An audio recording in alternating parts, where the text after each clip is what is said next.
ഇന്ന് ലോക പ്രണയ ദിനാണ്. പ്രേമിച്ച് കല്യാണം കഴിച്ച രണ്ടാൾക്കാരാണ് നമ്മളെ കൂടെ ഉള്ളത്. ഓക്കെ, പ്രേമിച്ച് വിവാഹം കഴിഞ്ഞതിന് ശേഷം നിങ്ങളുടെ അനുഭവങ്ങൾ എന്താണ്? ഇവർ രണ്ടാളെയും ഭർത്താക്കന്മാരെ എനിക്ക് നല്ല പരിചയമുണ്ട്. വളരെ സ്നേഹസമ്പന്നരാണ്. പ്രേമം ഒരു വല്ലാത്തൊരു മലകൾ താണ്ടിയുള്ള യാത്രയായിരുന്നു പറയാറുണ്ട്. ഇപ്പം എന്താ നിങ്ങളുടെ ദാമ്പത്യ ജീവിതത്തിൽ എങ്ങനെയാണ് അതിനെക്കുറിച്ച് പറയാം? സുന്ദരമായ യാത്രകളിലൂടെ ഞങ്ങൾ പോയിക്കൊണ്ടിരിക്കും. അതെ അതെ, ഇവരെപ്പോഴും യാത്രകളിൽ അറ്റമില്ല. ഇപ്പം നീയും ഹസ്ബൻഡോടും ഇപ്പോഴും പ്രണയത്തിൽ തന്നെയാണ്. കല്യാണം കഴിഞ്ഞിട്ട് പ്രണയം നഷ്ടപ്പെടും എന്നൊക്കെ പറയാറുണ്ട്. അത് ശരിയാണോ? അല്ലേ? ഒരിക്കലല്ല. അല്ല. എന്താണ് നിന്റെ പ്രണയത്തേക്ക് പറയാനുള്ളത്? എന്താണ്? പ്രണയം നല്ല ത്യാഗങ്ങൾ സഹിച്ച് പ്രണയിച്ച് ഇപ്പൊ നിങ്ങളുടെ ജീവിതം വളരെ സക്സസ്ഫുൾ ആയിട്ടാണ് പോകുന്നത് അല്ലേ? ഒരുപക്ഷെ ജാതകമൊക്കെ നോക്കി കണ്ടെത്തുന്നതിനേക്കാളും മനോഹരമായ ഒരു അനുഭവമായിട്ടാണോ ഇത് തോന്നുന്നത്? അല്ലെങ്കിൽ അങ്ങനെയൊക്കെ കണ്ടാൽ മതിയെന്ന് തോന്നുന്നുണ്ടോ? ഇല്ല അല്ലേ? നീ എന്താ പറയുന്നത്?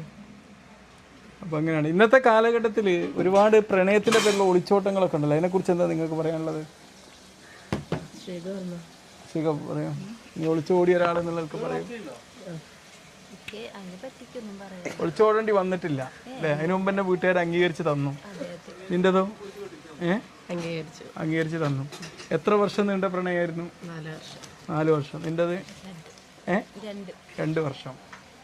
ഇന്നും ആ പ്രണയത്തിൻ്റെ ഒരു ഇത് നഷ്ടപ്പെട്ടിട്ടില്ല, ചൈതന്യം നഷ്ടപ്പെട്ടിട്ടില്ല.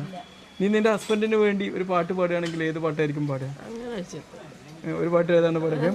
അല്ല, നിന്റെ ഹസ്ബൻഡിനോട് സന്തോഷത്തോടെ അപ്പൊ ഞാൻ പറയാറുള്ളത് പൂമുഖവാതിൽക്കൽ രത്നം ചൊരിയുന്ന പൂന്തിന്നലാണെൻ്റെ ഭാര്യ. ഇതാണ് എൻ്റെ ദാമ്പത്യ ജീവിതത്തിലെ ഒരു ഐക്കോണിക് പാട്ടായിട്ട് ഞാൻ കാണാറുള്ളത്. നിന്റെ കയ്യിൽ എന്താ കാണുന്നത്? പറ. അങ്ങനെ പാട്ടൊന്നും പാടാൻ. എന്നാലും പറ. നിന്റെ ഹസ്ബൻഡ് നിന്നെ കൊണ്ട് പാട്ട് പാടാൻ പറയുമ്പോൾ നീ ഏത് പാട്ടാ പാടി കൊടുക്കാറുള്ളത്? ഏതാണ്? ശ്രീതു പാടും. അല്ല, ഏത് പാട്ടാണ് പാടാറുള്ളത്? അപ്പൊ ഈ വാലന്റൈൻസ് ഡേ നിങ്ങൾ വളരെ അല്ലേ, നിങ്ങൾക്ക് എല്ലാ വാലന്റൈൻസ് ഡേ നിങ്ങൾ വളരെ ആഘോഷത്തോടെ ആഘോഷിക്കാറുണ്ടോ? ഉണ്ട്. എന്ത് ഗിഫ്റ്റാണ് നിന്റെ ഹസ്ബൻഡിന് നിന്ന് കൊടുക്കാൻ ഉദ്ദേശിക്കുന്നത്? പറ. റോസാപ്പൂ. നീ എന്ത് ഗിഫ്റ്റാണ്? അതാ വേറെ നമ്മളെ ഒരു പ്രത്യേക പ്രണയിച്ച് കല്യാണം കഴിച്ചൊരു ഡോക്ടർ വരുന്നുണ്ട്. ഇവരുടെ ഭർത്താവും ഒരു ഡോക്ടറാണ്. ഒരു കിലോ വാലന്റൈൻസ് ഡേ. ഏതായാലും നിങ്ങൾക്ക് ഞാൻ പ്രത്യേകം ഒരു ഹാപ്പി വാലന്റൈൻസ് ഡേ നേരെയാണ്. Okay okay okay. അപ്പൊ നമ്മളെ വണ്ടി കേടായിട്ട് നന്നാക്കാൻ ആളെത്തിയിട്ടുണ്ട്. Okay bye.